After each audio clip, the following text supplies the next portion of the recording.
Hi, today we're going to do a lesson on Frieze patterns, and no, I'm not talking about the movie Frozen, but what we're going to do is we're going to explore Frieze patterns in 3 different ways. And you might be asking yourself, what is a Frieze pattern? I've never heard that word before, the spelling's kind of weird.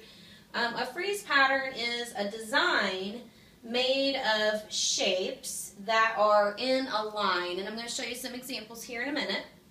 But some examples where you might find Frieze patterns would be on a wall or maybe some wallpaper, buildings, sometimes in the artwork that are on a building or the front of a building, tile, clothing. Those are just a few examples of places where we might find Frieze patterns. So, what are those 3 ways that we're talking about? Well, one of the ways that we've talked about already in class is reflection. So if we are looking at a Frieze pattern that is using reflection, that means that the image is the same, but it's facing the opposite direction. The second way that we're going to look at a Frieze pattern is something called a translation. And some people like to refer to that as a slide, because that's basically what's happening with that picture. The shape is moved without turning or flipping the shape. So the shape is going to stay the same, and I'll show you some of those in just a minute.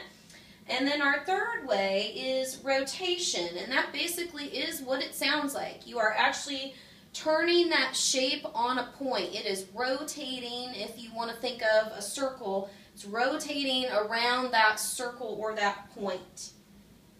So I've got a few examples that I would like to show you.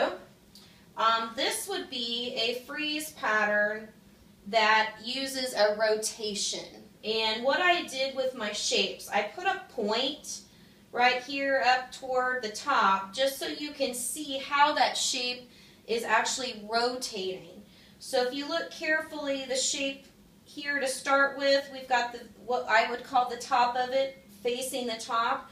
And then what happened was I turned that shape or rotated it down, so now my point is here. And then I took it from this point and flipped it around so it ended up here. And then I turned it again and it ended up here. And I turned it again and it ended up back to where I had started. So basically I am rotating that. How many degrees do you think that is? Is that 30 degrees, 90 degrees? So I want you to think about that. And you could do it different ways.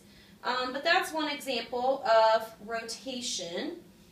Then I have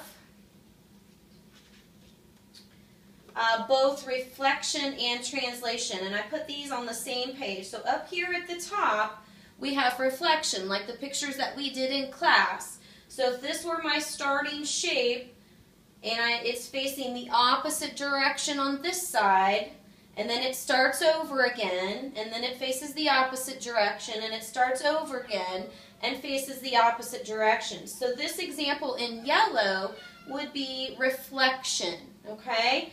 Down here at the bottom is a translation or a slide, okay? So that means basically I took this shape. It didn't turn, it didn't flip, it didn't do anything but scoot to the right. So basically this is a slide. So you're basically taking that picture, scooting it over, taking that picture, scooting it over, and it just repeats over and over again. So this is a translation down here at the bottom, and this is a reflection.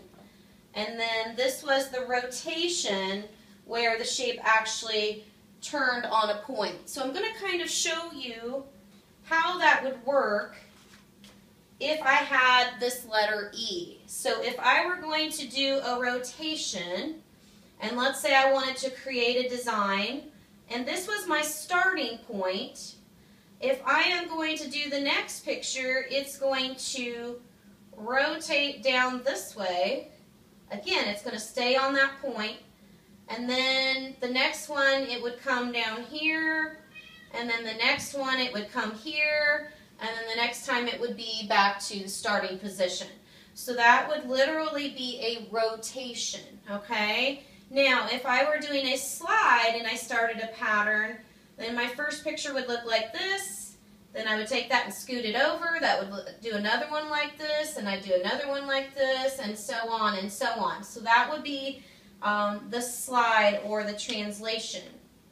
And then reflection, remember if we had that line of reflection, the E would be facing the right, and then it would face the left, and then it would face the right again, and then it would face the left. So that's basically our three ways that we can look at frieze patterns. So we've got the reflection, which would be this one.